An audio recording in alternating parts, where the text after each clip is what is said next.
Is law and order really important to you? Absolutely, especially when we live in not some great areas over in St. Louis that need to be cleaned up. So It's important to obey the laws? absolutely.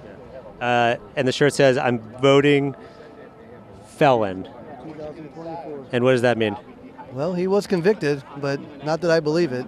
I believe the last election was rigged too. So All right, so law and order, but you're voting for a felon. yes, sir. Is there anything he could do to lose your support? I don't have the imagination to think about that. Is this the first election you voted in? This will be, yeah. Excited about that? I'm pumped, beyond pumped for sure. Is there anything that Trump could do to lose your vote? Are there other people you're looking at? No, absolutely not. It's Trump all the way, whole way.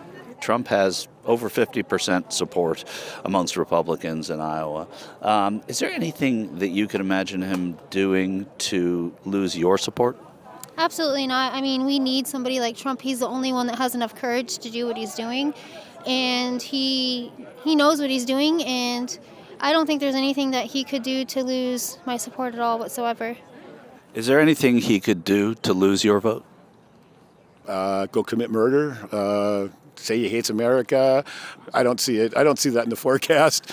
Is there anything he could do that would lose your support? No. Nope. Because he's not afraid to step up there. Is there anything that he could do to lose your vote? No. Nope. Like I say, This time. No. Is there anything Donald Trump could do to lose your vote? Not at this point. I've been following him. As a matter of fact, I never followed politics, and I'm 61 years old until Donald Trump ran for election the first time. I never followed it. He made it interesting. Matter of fact, for me personally, he made it fascinating, and I've been hooked to it ever since. But prior to that, no, I voted always, but I never followed politics. I didn't believe in it. I didn't like it. What is it about Donald Trump that could dissuade you or disabuse you of his vote? A lot of people say it's a cult of personality here. I don't know that it's the personality. I think it's what he stands for and what he's fighting for. And so I think we're finding more and more out of proofs. The media hasn't covered it. They've refused to cover it.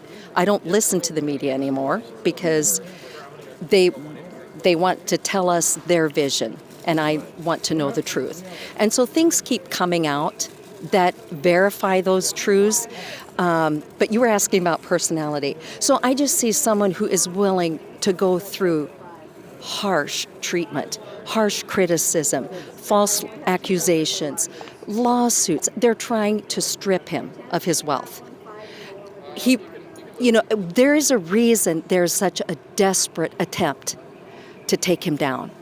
There's a reason for that. He is a threat. Or could it be that people just think that he broke the law? And it's simple as that. Oh, wow, that would be a real stretch of imagination. I was actually surprised that Donald Trump supporters are not really law and order supporters anyway. I mean, how can you be law and order and support anything about Donald Trump? As folks look about who's better positioned to keep us safe going forward, I hope folks won't overlook that former President Trump incited a riot at the Capitol on January 6th, where law enforcement officers who protect all of us in the Capitol every day were assaulted, and he is a convicted felon. I think that stands in sharp contrast to President Biden's defense of the rule of law and the agenda he's putting forward to strengthen our law enforcement and our border security. Okay, and that is a whole nother show. And listen, we're going to get to some of that later. We should not be offering race and dignity to someone who is willing to tear down his country for his own gains. And Donald Trump is that someone. Not only is Donald Trump that someone, there are millions and millions of Americans, so-called patriotic, so-called moral, so-called FBI and cop loving, that will give it all up for Donald Trump at any drop of a moment. Let's talk about Border Patrol apprehensions between ports of entry at the southwest border of terrorists. And I have to say, it is pretty rich hearing the gentleman from Georgia express her concern about terrorism when she literally was selling defund the FBI t-shirts and hats on her website for $30 a piece, $30 for the shirts and another $30 for the hats. You don't get both for just the $30. The leading law enforcement agency tasked with combating terrorism in this country and keeping people safe, and she wants to defund it. So I am not going to take any lectures from her on securing this homeland from terror. And with that, I yield back. There's something that is imminent and I'm concerned about because it just put a target on the back of everybody in law enforcement at the federal level and the local level.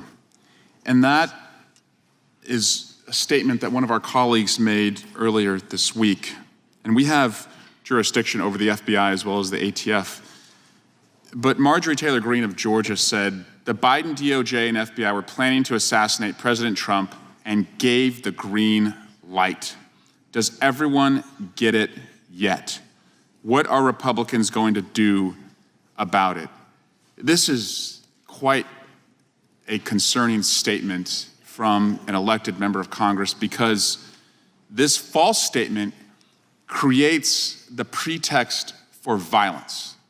It suggests to Americans, who, by the way, are armed to the teeth, we're a country where the most dangerous people have access to the most dangerous weapons, and it suggests to them that their own government and the people who wear the badge are out to assassinate the former president. And I just want to first clear up this falsity, and the FBI this week has issued a statement to do that. But first and foremost, the search at Mar-a-Lago, the former president was not there.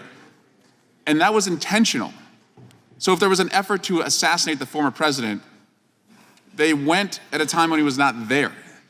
Second, the former president was actually treated better than most people during a raid because the FBI didn't go in with their raid jackets. They wore polo shirts to show a little bit of respect to the former president and not make it a raid-like environment. Third, standard use of force procedures were followed during that search as they were followed in every search, including, fourth, the same search procedures and use of force policy that was used to retrieve documents at President Biden's Delaware residence. This is a pretext for violence, and I will yield to any of my colleagues who will join me in condemning it.